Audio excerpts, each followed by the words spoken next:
एक छोटे से कस्बे में रघुनाथ साहू नाम का एक व्यापारी रहता था। उसके पास इतना पैसा था कि पूरे गांव की हालत बदल सकती थी, लेकिन उसका दिल पत्थर का था। वह गरीबों को कम मजदूरी देता, उनके खेत हड़प लेता और ब्याज पर पैसा देकर उनका सब कुछ छीन लेता। गांव वाले उससे डरते थे क्योंकि उसके पास पैसे के साथ साथ ताकत भी थी। उसकी पत्नी सावित्री बहुत दयालु थी, वह लोगों की मदद करना चाहती थी, पर रघुनाथ कभी अनुमति नहीं देता था। एक दिन सावित्री ने कहा, रघु, इतना धन लेकर क्या करेगा? कुछ गरीबों की मदद कर दे। रघुनाथ ने हंसते हुए कहा, ये गरीब खुद अपनी गरीबी के जिम्मेदार हैं। मैं किसी पर तरस नहीं खाऊंगा। एक रात एक बूढ़ा साधु उसके दरवाजे पर आया। बारिश से भीगा, भूखा, कांपता हुआ। उसने कहा, बेटा, मुझे सिर्फ एक रोटी दे दे, भगवान तेरा भला करेगा। रघुनाथ ने गुस्से में कहा, यहाँ कोई धर्मशाला नहीं है, जा कहीं और से भीख मांग। साधु मुस्कुराया और बोला, ठीक है बेटा, तू धनवान है, पर याद रख, जिस दिन तेरा घमंड टूटेगा उसी दिन तुझे अपने कर्मों का भोग मिलेगा। रघुनाथ ने उसकी बात पर हंसी उड़ाई, पर वो रात उसकी जिंदगी का मोड़ थी। धीरे धीरे रघुनाथ की लालच और बढ़ती गई। उसने अपने मजदूरों से खेत छीन लिए, एक गरीब किसान की बेटी की शादी में भी कर्ज का जाल बिछा दिया।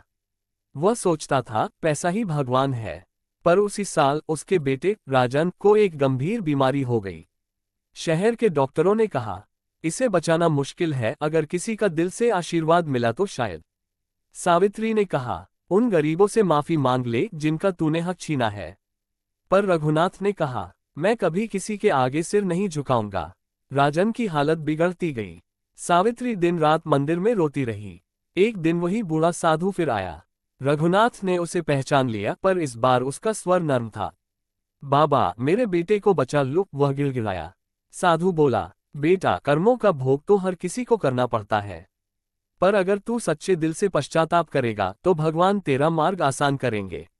रघुनाथ ने अगले दिन सब गरीबों को बुलाया, उनके खेत लौटाए, कर्ज माफ किए और गांव में अनाज बांटा।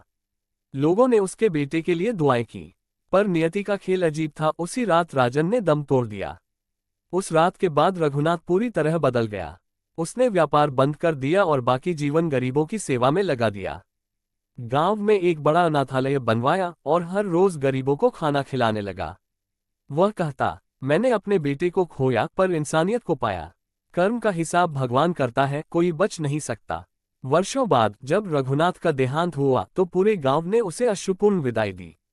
कभी जो व्यक्ति अपने कर्मों से डरता नहीं था, वही अब सबके दिल में बस गया था।